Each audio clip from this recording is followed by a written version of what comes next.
So when you're looking at that, you know, a lot of water on the roof, and it can cause too much weight on the roof, and especially if a drain is backed up, you could run into a collapse situation and have a lot of water inside the building. With high winds, you got to make sure flashings are secure.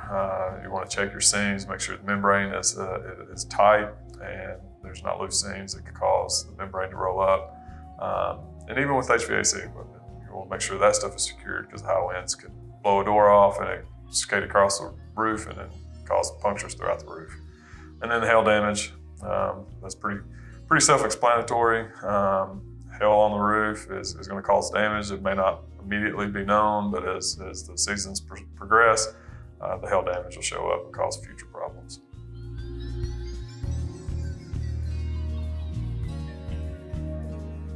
Some of the things that you can do to prepare, especially if you're in the Gulf area or on the East Coast, is have your roofs inspected prior to the peak time. You want to make sure that your roof is free of debris. If a storm does come ashore in your area and maybe your HVAC units aren't buttoned down, that is a hazard. It could blow across your roof, cause lots of damage. Also could, affect other buildings around you.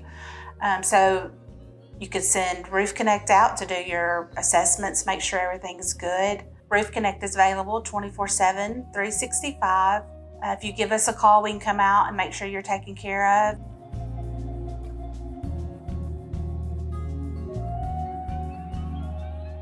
Typically in those events, they're kind of quick hitting, come out of nowhere. Perfect storm comes together and you get a big dump of snow in your area or on your roof.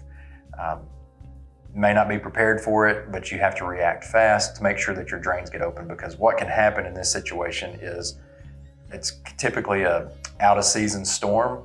So as the weather starts to return back to normal, you'll get warmer temperatures, which means the snow is going to melt. But then at night, you may have colder temperatures that causes that water to refreeze. And typically what happens is it's going to refreeze at the lowest part of the roof, which is where your drains are, and it'll create dams that will prevent the water from getting off your roof. So you could have a situation where you get an overloaded section of your roof from an early season snowstorm that could easily be avoided if you are proactive in how you approach it.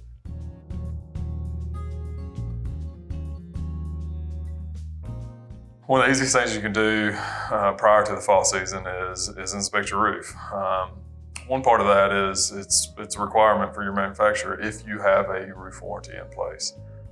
It's part of your warranty. The manufacturers want to see that that's done, and it's an easy way to get your compliance. Chances are you probably didn't look at it in the spring. Have someone walk in the fall. That's when leaves are falling. You're going to want to make sure your gutters, your drains, your scuppers, they're all clear of debris. You want to get that foliage off of the roof so you're prepared for the winter time. This is the time of year where we see leaves fall, buds falling, and all that kind of stuff can end up on your roof, which ultimately will end up in your drains and in your gutters, which can inhibit the flow of water off your roof. We're entering the rainy season for a lot of parts of the country, so you want to make sure that you do a full assessment of your roof to see if there's any obvious leak sources like open seams or cuts. You got to think you've had HVAC contractors on your roof. You may have had plumbers on your roof. There's been other trades on the roof throughout the summer, so it's a good opportunity to do an assessment to make sure you don't have any damages that could be quickly repaired and prevent a leak.